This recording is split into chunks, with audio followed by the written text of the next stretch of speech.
Le téléphone a sonné à 8 heures un samedi matin, brisant le silence paisible de mon sanctuaire montagnard. Je me souviens du poids de la tasse de café dans ma main. Comment elle a failli glisser de mes doigts lorsque la voix perplexe de mon agent immobilier, Harrison, s'est fait entendre au bout du fil. « Salut Valérie, il faut que je te demande quelque chose. Est-ce que tu prévois de vendre ta maison de montagne ? Parce que je viens de la voir en annonce en ligne et je pensais que nous avions un accord pour que je m'occupe de toute vente. » Mon cœur s'est arrêté. Quoi ? Harrison, je n'ai aucune idée de quoi tu parles. Je ne vends rien du tout. C'est étrange. Il y a une annonce qui a été publiée il y a environ une semaine. Elle a tous les bons détails sur ta propriété, même des photos que je ne me souviens pas avoir prises, mais le numéro de contact n'est pas le tien. Le sol a semblé basculer sous mes pieds. Peux-tu m'envoyer le lien ? Je me suis assise à ma table de cuisine, la lumière du soleil matinal inondant la pièce par les fenêtres, créant des ombres qui semblaient soudainement menaçantes. Quand le message de Harrison est arrivé, j'ai cliqué sur le lien avec des doigts tremblants. Elle était là, ma petite maison en bois avec sa véranda qui en faisait le tour, mon refuge, ma preuve que je pouvais construire quelque chose de beau juste pour moi. Les photos montraient tout, de la bibliothèque artisanale que j'avais installée moi-même à la vue sur les montagnes qui m'avait convaincu d'acheter cet endroit il y a 3 ans. Mais les informations de contact m'ont glacé le sang. Le nom et le numéro de téléphone de ma mère me fixaient, en gras et sans complexe. Je m'appelle Valérie et j'avais 32 ans lorsque j'ai découvert que mes propres parents, les gens qui m'ont appris à distinguer le bien du mal, qui me bordaient le soir quand j'étais enfant, planifiaient en secret de falsifier ma signature et de voler la seule chose que j'ai jamais vraiment considérée comme mienne. J'ai immédiatement appelé mes parents, mes doigts bougeant d'instinct avant que mon esprit ne puisse traiter la trahison.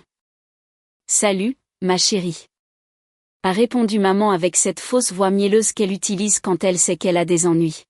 « Maman, c'est quoi cette annonce au sujet de ma maison ? » La pause qui a suivi a semblé interminable. Je pouvais entendre sa respiration à l'autre bout du fil, calculant sa réponse. Puis sa voix est devenue complètement calme, presque désinvolte. « Oh, tu as vu ça ? » Eh bien, oui, c'est nous qui l'avons publié. La désinvolture de son aveu m'a fait l'effet d'un coup physique. « Tu te moques de moi, là ? C'est ma maison. Valérie, nous devions faire quelque chose. Tu n'aurais jamais accepté de la vendre de toi-même. » Je faisais les 100 pas dans ma cuisine, ma main libre serrée en un poing si fort que mes ongles s'enfonçaient dans ma paume. Bien sûr que je n'aurais pas été d'accord. C'est ma propriété. Vous ne pouvez pas simplement décider de vendre la maison de quelqu'un d'autre. Écoute, a dit maman, son ton changeant pour cette voix raisonnable qu'elle utilise quand elle pense être logique. Nathalie vient de se marier. Elle est enceinte maintenant et a besoin de son propre logement. L'argent de ta maison serait parfait pour un acompte sur un bel appartement pour eux. L'audace de sa proposition m'a coupé le souffle. Dans notre famille, j'avais toujours été la personne fiable, celle qui réglait discrètement les problèmes pendant que ma sœur Nathalie, de 6 ans ma cadette et éternellement l'enfant chéri, récoltait tous les éloges. Chaque crise familiale semblait, d'une manière ou d'une autre, exiger que j'ouvre mon portefeuille. Des factures médicales de papa aux réparations de la voiture de maman, en passant par le mariage extravagant de Nathalie il y a à peine 6 mois. J'ai entendu papa grogner en arrière-plan avant qu'il ne prenne le téléphone. « Valérie, tu dois penser à la famille, ici. Tu te souviens quand on a demandé de l'aide pour le mariage de Nathalie ? On avait besoin de 100 000 et tu ne nous en as donné que 10. Une bonne sœur aurait tout payé. » Ces mots ont résonné comme une gifle. Je vous ai donné ce que je pouvais me permettre. Et maintenant vous voulez voler ma maison. Ce n'est pas du vol. Maman a repris le téléphone. Nous sommes une famille. Nathalie n'a presque rien et tu n'utilises presque jamais cette maison. Nous y allons plus souvent que toi. C'était un mensonge. Je leur avais donné une clé pour les urgences, ce dont ils avaient abusé en traitant mon sanctuaire comme leur maison de vacances personnelle. Pourtant, j'ai essayé de garder une voix stable. Écoutez, même si vous vouliez faire ça, ce qui est insensé, vous ne pouvez pas vendre ma maison sans ma signature. Et là, ma mère s'est mise à rire. Pas un rire nerveux ou un gloussement embarrassé. Elle a ri de moi comme si j'étais une enfant qui ne comprenait pas comment le monde fonctionnait. Oh, ma chérie, on a déjà réglé ça. Un frisson m'a parcouru. Qu'est-ce que tu veux dire? Nous avons des copies de tous tes documents, ta carte d'identité, des exemples de ta signature. On s'occupe d'une partie de tes papiers depuis des années, tu te souviens? Ce ne sera pas un problème du tout. Papa est revenu à la charge, sa voix pleine d'une assurance qui me donnait la chair de poule. Nous planifions ça depuis un moment, Valérie. Nous savons exactement ce que nous faisons. J'ai raccroché sans un mot de plus, mais mes mains tremblaient si fort que j'ai à peine pu poser le téléphone. Debout dans ma cuisine, la lumière du soleil matinal me paraissant désormais agressive plutôt que chaleureuse, j'ai réalisé que mes propres parents venaient de m'informer nonchalamment qu'ils prévoyaient de commettre une fraude. Et ils agissaient comme si ce n'était rien, comme si c'était juste une autre faveur familiale pour laquelle je devrais être reconnaissante. Ce n'était plus eux qui demandaient de l'aide. C'était du vol, pur et simple. Et le pire, c'est qu'ils étaient si sûrs que j'allais me laisser faire et accepter. Ils s'imaginaient que j'allais pleurer un jour ou deux, puis finir par l'accepter parce que c'est ce que je faisais toujours. La famille d'abord, n'est-ce pas? C'est à ce moment-là que quelque chose a basculé en moi. Quelque chose de fondamental et d'irréversible. S'ils voulaient faire la course pour vendre ma maison, très bien. Nous allions faire la course. Mais c'est moi qui allais gagner. J'ai rappelé Harrison immédiatement. Salut, c'est encore Valérie, à propos de cet acheteur dont tu as parlé. Il est sérieux à quel point? Assez sérieux. Il cherche quelque chose d'exactement comme ta maison depuis des mois. Pourquoi, tu penses à vendre finalement? Oui. Et je dois le faire vite. Genre, très vite. Harrison semblait surpris. On parle de quelle rapidité? Aussi vite que légalement possible. Si ton acheteur peut conclure rapidement, je baisserai le prix demandé de 10 000 et je te paierai un bonus de rapidité en plus de ta commission habituelle si on peut conclure ça d'ici la fin de la semaine. S'il est vraiment intéressé et que son financement est prêt, on pourrait potentiellement conclure d'ici vendredi prochain. Parfait. Fais-le. Raccrocher ce téléphone a été comme reprendre le contrôle de ma vie pour la première fois depuis des années. Le poids de l'obligation familiale qui m'écrasait depuis si longtemps m'a soudain paru plus léger. Mais je n'avais pas fini. En attendant des nouvelles de l'acheteur, je me suis connectée à ma banque en ligne. Mes doigts ont plané au-dessus du clavier un instant avant que je ne supprime l'accès de mes parents à mes comptes. Un accès que je leur avais donné des années auparavant, quand papa avait eu des problèmes de santé. Puis j'ai annulé le virement automatique que je faisais pour leur prêt immobilier. 800 $ chaque mois pendant 2 ans parce qu'ils avaient des difficultés. Eh bien, on verra à quel point ils galéreront quand ils devront réellement payer leurs propres factures. La lumière du soleil a changé dans ma cuisine alors que la matinée se transformait en après-midi. Je me suis fait une autre tasse de café et je me suis assise près de la fenêtre, regardant les oiseaux dans le jardin. Pour la première fois depuis des années, j'avais l'impression de pouvoir respirer. Harrison a appelé le dimanche matin avec des nouvelles incroyables. Son acheteur était prêt à agir vite. Il s'est avéré que c'était un shérif local qui cherchait un refuge tranquille à la montagne et il avait l'argent comptant. Nous pouvions conclure d'ici jeudi si je pouvais rassembler tous mes papiers. Les jours suivants se sont enchaînés dans un tourbillon d'inspections, de documents et d'appels téléphoniques.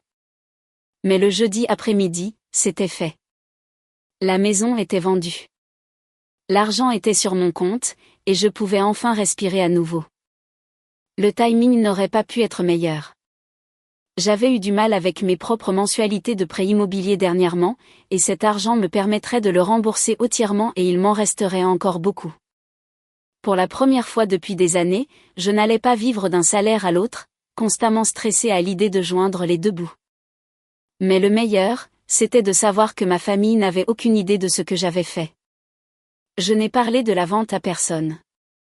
Je me suis contentée de m'asseoir et d'attendre qu'ils découvrent que leur petit plan avait échoué de façon spectaculaire. Je mentirais si je disais que je ne ressentais pas une certaine culpabilité. C'étaient mes parents après tout. Nathalie était enceinte et avait probablement besoin d'aide. Mais ensuite, je me souvenais de la façon dont ils avaient ri en me parlant de falsifier ma signature, et la culpabilité s'évanouissait. Ils avaient fait leur choix en décidant de me traiter comme un compte en banque plutôt que comme leur fille. 2 semaines se sont écoulées dans un silence bienheureux. Je commençais à penser qu'ils avaient peut-être trouvé un autre moyen d'obtenir de l'argent pour Nathalie ou qu'ils avaient simplement abandonné. Une partie de moi était presque déçue. J'attendais avec impatience leur réaction quand ils découvriraient ce que j'avais fait. Puis le mardi matin est arrivé et mon téléphone a explosé. D'abord maman, puis papa, puis Nathalie, puis maman à nouveau. Je les ai tous laissés sur messagerie au début, mais ils continuaient d'appeler. Finalement, j'ai répondu quand maman a appelé pour la 4e fois. Valérie, qu'est-ce qui se passe? Elle semblait véritablement paniquée. Je suis allée à la maison hier avec des acheteurs et il y a de nouvelles serrures sur toutes les portes. As-tu changé les serrures? J'ai gardé une voix parfaitement calme. J'ai vendu la maison, maman. Un long silence. Puis elle a commencé à rire, mais ce n'était pas un rire joyeux. C'était ce son nerveux et hystérique que les gens font quand la réalité les frappe et qu'ils sont dans un déni complet. Très drôle, Valérie. Mais sérieusement, c'est quoi ces nouvelles serrures? Les acheteurs s'impatientent. Je ne plaisante pas. J'ai vendu la maison la semaine dernière. Ces nouvelles serrures ont été installées par les nouveaux propriétaires. Si vous avez des questions sur la propriété, vous devrez leur parler. Elle ne m'appartient plus. J'ai raccroché et j'ai senti une incroyable vague de satisfaction m'envahir. Mes mains étaient stables maintenant, contrairement à ce premier appel téléphonique. Quelque chose avait changé en moi. Je n'étais plus le paillasson de la famille. Le téléphone s'est remis à sonner presque immédiatement. Cette fois, c'était Nathalie, et sa voix était aiguë et paniquée quand j'ai finalement répondu. Valérie, bon sang, qu'est-ce qui se passe? Maman vient de m'appeler en pleurant à propos de serrures et de bêtises. Elle ne dit rien de sensé. La maison est vendue, Nathalie. Je l'ai vendue la semaine dernière. Ce n'est pas drôle. On planifie ça depuis des mois. J'ai déjà choisi un appartement, regardé des meubles, même engagé un architecte d'intérieur. Tu ne peux pas simplement vendre la maison maintenant. Le droit qu'elle s'arrogeait dans sa voix était à couper le souffle. Je peux vendre ma propre maison quand je le veux. Elle n'a jamais été à toi pour commencer. Mais nous avons besoin de cet argent. Je suis enceinte, Valérie. On essaie de fonder une famille ici. Alors peut-être que toi et ton mari devriez trouver des emplois qui paient assez pour subvenir aux besoins d'une famille. Tu es cruel. Donne juste à maman les clés des nouvelles serrures pour qu'on puisse montrer la maison. On peut arranger ça. Il n'y a pas de clé à te donner, Nathalie. La maison appartient à quelqu'un d'autre maintenant. Débrouille-toi dans ta propre vie. Et j'ai raccroché sur elle aussi. Pendant les jours suivants, un silence béni est revenu. J'ai vraiment pensé qu'ils avaient peut-être enfin compris le message et qu'ils me laisseraient tranquille. J'aurais dû mieux les connaître. Lundi matin, Harrison a appelé, l'air vraiment mal à l'aise. Valérie, je déteste te déranger avec ça, mais j'ai reçu un appel du nouveau propriétaire de ton ancienne maison, le shérif. Il a dit que quelqu'un a essayé de s'introduire par effraction dans la propriété ce week-end. L'alarme s'est déclenchée et les a fait fuir, mais tout a été filmé par les caméras de sécurité. Mon cœur s'est mis à battre la chamade. Ont-ils attrapé la personne? Harrison est resté silencieux un moment. Oui. Valérie, c'était ton père. La police l'a arrêté. Je me suis assise lourdement sur ma chaise de cuisine, au même endroit où j'avais appris leur trahison. Je suis restée assise là, essayant de digérer ce qu'il venait de me dire. Mon père avait vraiment essayé de s'introduire dans la maison. Même après que je leur ai dit qu'elle était vendue, même après que maman ait vu les nouvelles serrures elle-même, il avait quand même conduit jusque là-haut et essayé d'entrer de force. Le shérif voulait que je te fasse savoir ce qui s'est passé, a continué Harrison. Il est assez compréhensif sur toute la situation vu que c'est la famille, mais légalement parlant, ton père a tenté de s'introduire par effraction dans la maison d'un policier. Environ 5 minutes plus tard, mon téléphone a sonné. C'était papa, et il avait l'air affolé. Valérie, tu dois appeler la police tout de suite et expliquer tout ce malentendu. Quel malentendu, papa? Dis-leur que j'essayais d'entrer dans la maison de ma fille. Dis-leur que tu m'as toujours laissé l'accès à cette propriété.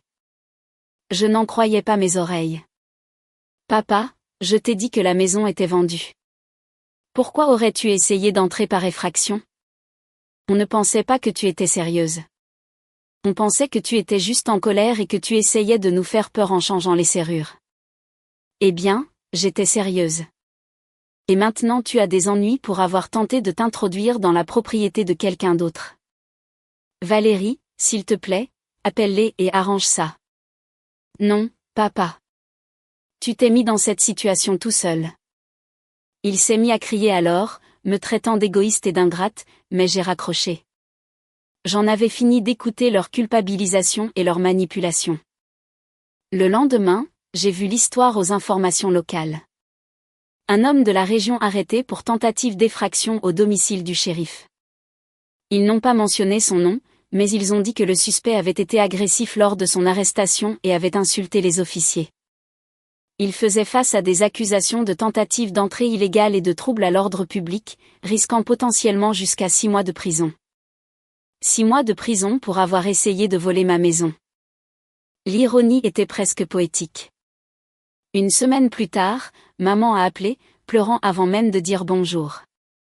Valérie, s'il te plaît. On a besoin de ton aide. On a besoin d'argent pour un avocat pour ton père. Mon père s'est mis dans ce pétrin tout seul. Tout ça, c'est de ta faute. Si tu n'avais pas vendu la maison, rien de tout ça ne serait arrivé. Je me suis mise à rire. Ma faute? J'ai vendu ma propre propriété pour vous empêcher de la voler, et d'une manière ou d'une autre, c'est moi la méchante ici. Tu as détruit cette famille, Valérie. Ton père pourrait aller en prison. Ta sœur enceinte ne peut pas acheter d'appartement. Nous ne pouvons plus payer nos mensualités de prêt immobilier parce que tu as arrêté de nous aider. Tu nous as volé tout notre avenir. Ces mots m'auraient peut-être anéanti autrefois, mais maintenant ils sonnaient creux. Je vous ai volé? Vous étiez littéralement en train de planifier de falsifier ma signature et de voler ma maison. Nous sommes une famille. La famille s'entraide. La famille ne se vole pas mutuellement, maman. Tu es une fille ingrate après tout ce que nous avons fait pour toi. Qu'avez-vous fait exactement pour moi, à part vous attendre à ce que je paie pour tout en planifiant de me voler? Elle n'avait pas de réponse. Elle a juste continué à pleurer et à me traiter d'égoïste et de cruel.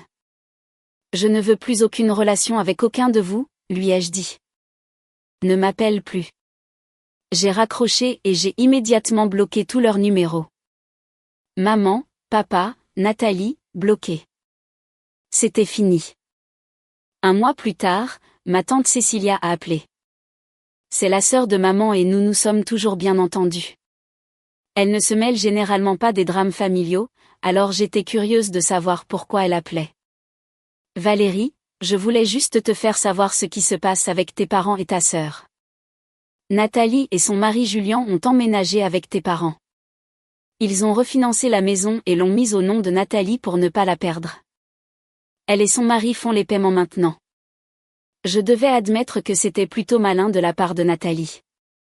Mes parents l'avaient toujours traitée comme si elle était incapable de se débrouiller, mais apparemment, elle était plus rusée que nous ne le pensions. Qu'est-il arrivé au procès de papa?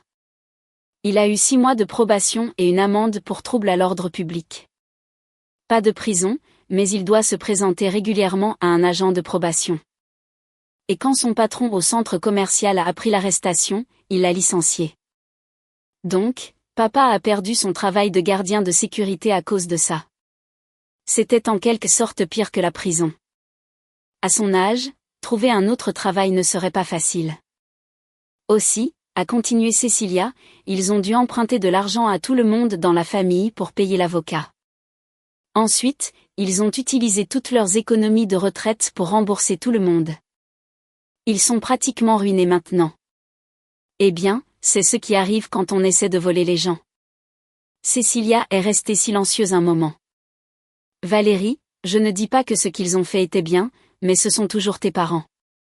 Ils ont cessé d'être mes parents quand ils ont décidé de falsifier ma signature et de voler ma maison. Cela fait 7 mois que j'ai bloqué les numéros de ma famille. Et honnêtement, je ne me suis jamais sentie aussi bien. Je sais que ça peut paraître froid, mais c'est la vérité. Pour la première fois de ma vie d'adulte, je ne suis pas constamment stressée par l'argent ou inquiète de la prochaine crise que ma famille va me jeter dessus. L'argent de la vente de la maison a changé ma vie. J'ai remboursé mon prêt immobilier entièrement, ce qui a libéré près de 1 500 $ par mois. Entre ça et le fait de ne plus payer le prêt de mes parents, j'avais soudainement plus de 2 000 $ supplémentaires chaque mois. J'avais oublié ce que c'était que d'avoir de l'argent de côté après avoir payé les factures. J'ai commencé à en mettre la plupart en épargne, mais j'ai aussi décidé de me faire plaisir. Je conduisais la même vieille Honda déglinguée depuis 8 ans, et elle était définitivement en train de mourir. Alors, j'ai acheté une Toyota Camry qui n'a que 2 ans. C'était surréaliste d'entrer chez ce concessionnaire et de pouvoir réellement m'offrir ce que je voulais au lieu de me contenter de l'option la moins chère. Mais le meilleur, c'est la paix. Je ne réalisais pas à quel point je dépensais d'énergie mentale pour les drames de ma famille jusqu'à ce que ce soit terminé. Fini les appels d'urgence tard le soir qui nécessitaient toujours, d'une manière ou d'une autre, de l'argent. Fini les culpabilisations sur mon égoïsme quand je ne pouvais pas aider. Fini de marcher sur des œufs pour ne contrarier personne. Je suis aussi allée en thérapie, ce qui m'a énormément aidé. Ma thérapeute, Dr. Winters, m'a aidé à comprendre à quel point la dynamique de ma famille était malsaine. Apparemment, il y a un terme pour ce qu'il faisait, l'abus financier. Il m'avait conditionné depuis l'enfance à croire que ma valeur en tant que membre de la famille était liée à la quantité d'argent que je pouvais fournir. Vous n'étiez pas leur fille, m'a dit Dr. Winters lors d'une séance. Vous étiez leur distributeur automatique de billets qui venait occasionnellement au dîner de famille. Ça m'a frappé durement, mais c'était vrai. Presque toutes les conversations que j'avais avec mes parents ces dernières années impliquaient qu'ils demandent de l'argent d'une manière ou d'une autre. Et quand je ne pouvais pas aider autant qu'ils le voulaient, j'étais égoïste et ingrate. La thérapie m'a aussi aidé à réaliser que ce qu'ils avaient prévu n'était pas seulement mal, c'était criminel. Ils allaient commettre une fraude, un faux et usage de faux, et un vol. Et ils agissaient comme si j'étais déraisonnable d'être contrariée par ça. Les familles normales ne se volent pas. Les familles normales ne falsifient pas de signature. Les familles normales n'essaient pas de s'introduire dans des maisons qui ne leur appartiennent plus. Je reçois encore des nouvelles occasionnelles par l'intermédiaire de tante Cécilia, qui appelle parfois sans me pousser à me réconcilier. La probation de papa est terminée, mais il n'a toujours pas trouvé de travail. Avoir un casier judiciaire rend difficile d'être embauché comme gardien de sécurité, ce qui était à peu près tout ce qu'il savait faire. Maman a fait des heures supplémentaires à son travail à temps partiel à l'épicerie, mais ce n'est pas suffisant pour couvrir les dépenses. Nathalie a eu son bébé, une petite fille. Une partie de moi s'est sentie triste quand Cécilia me l'a dit parce que je suis tante maintenant et je ne rencontrerai probablement jamais ma nièce. Mais ensuite, je me suis rappelé que Nathalie avait fait son choix en décidant d'aider à me voler. Les actions ont des conséquences. La nouvelle la plus intéressante était que Nathalie et son mari ont des problèmes. Il s'avère que vivre avec ses beaux-parents tout en élevant un nouveau-né est stressant. Nathalie se plaint de se sentir piégée dans la maison avec mes parents et son mari parle de déménager. Mais comme Nathalie est maintenant propriétaire de la maison et que mes parents ne peuvent pas se permettre de vivre ailleurs, c'est compliqué. Je dois admettre qu'il y a une partie de moi qui se sent vengée par tout ça. Ils étaient si sûrs que voler ma maison était la solution parfaite à leurs problèmes. Nathalie aurait son appartement de rêve, mes parents se sentiraient comme des grands-parents généreux, et j'accepterais tranquillement parce que c'est ce que je faisais toujours. Au lieu de ça, Nathalie s'est retrouvée coincée dans une maison avec mes parents et un bébé qui hurle. Papa a perdu son travail et a failli aller en prison. Ils sont tous ruinés. Pendant ce temps, je suis sans dette, j'ai une belle voiture neuve, et j'économise assez d'argent pour peut-être prendre de vraies vacances l'année prochaine. Parfois, je me demande si je devrais me sentir coupable de la façon dont tout s'est terminé. Mais ensuite, je me souviens de la façon dont ils ont ri en me parlant de falsifier ma signature. Je me souviens de leur assurance, persuadée que j'allais me laisser faire et les laisser me voler. Je me souviens des années où j'ai été traitée comme un compte en banque au lieu d'une personne. Non, je ne me sens pas coupable. Je me sens libre. Je pense à acheter une autre maison un jour. Rien d'aussi isolé que la maison de montagne. Je veux quelque chose de plus proche du travail. Peut-être une petite maison avec un jardin. J'ai toujours voulu essayer de cultiver mes propres légumes, mais je n'avais jamais pu me permettre un endroit avec un jardin avant. C'est drôle comme ma vie est différente maintenant.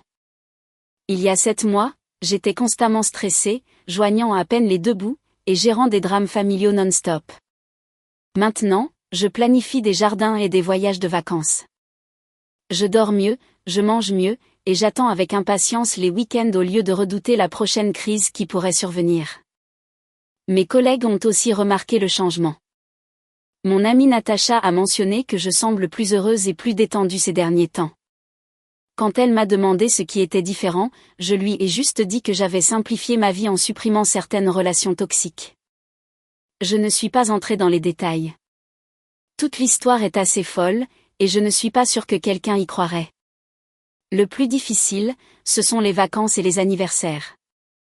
Avant, je les redoutais parce qu'ils signifiaient dépenser de l'argent que je n'avais pas pour des cadeaux pour des gens qui ne semblaient jamais reconnaissants. Mais maintenant, ils semblent juste vides. J'ai passé mon anniversaire seule cette année, ce qui était en fait plutôt agréable, mais Noël a été plus difficile. J'ai fini par faire du bénévolat dans une soupe populaire, ce qui m'a fait me sentir mieux à propos de tout. Je sais que certaines personnes diraient que je devrais essayer de me réconcilier, surtout maintenant qu'il y a un bébé, mais je ne pense pas qu'ils aient appris quoi que ce soit de ce qui s'est passé. D'après ce que Cécilia me dit, ils pensent toujours que je suis la méchante. Ils pensent toujours que je suis égoïste et cruelle de ne pas les avoir laissés voler ma maison. Tant qu'ils ne pourront pas reconnaître que ce qu'ils ont fait était mal, il ne sert à rien d'essayer de reconstruire quoi que ce soit. De plus, j'aime ma vie maintenant. J'aime avoir le contrôle de mon propre argent. J'aime ne pas m'inquiéter de ce que ma famille exigera de moi ensuite. J'aime pouvoir planifier mon propre avenir au lieu de constamment sortir les autres de problèmes qu'ils ont créés. En y repensant, j'ai réalisé que vendre ma maison n'était pas seulement pour empêcher un vol. C'était pour enfin m'affirmer après des années à me faire marcher dessus. C'était pour refuser d'être le distributeur automatique de billets de qui que ce soit. C'était pour choisir mon propre bien-être avant les attentes de tous les autres. Et vous savez quoi? C'était la meilleure décision que j'ai jamais prise. Merci de m'avoir écouté, et si vous aimez cette histoire, partagez-la avec d'autres. Et n'oubliez pas de commenter et de vous abonner pour plus d'histoires sur la façon de trouver la force lorsque les gens que nous aimons nous trahissent. Parfois, la famille dans laquelle on est nous apprend exactement ce que nous ne méritons pas.